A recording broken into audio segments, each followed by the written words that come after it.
class second subject English date 19/9/2020 प्यारे बच्चों अस्सलाम वालेकुम टॉपिक सोन छु going on a picnic excursion गसनस पे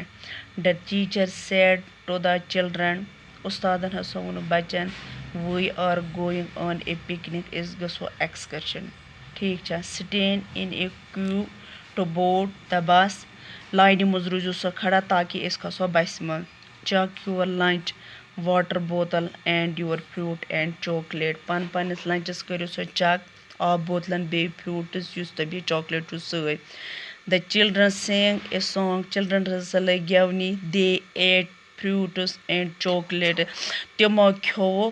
फ्रूट तो बे chocolate some children threw the junk in the bus किंसो बच्चो हसो तुलुक छोट लगोग बस मज दड़े the teacher was angry and said to the children उस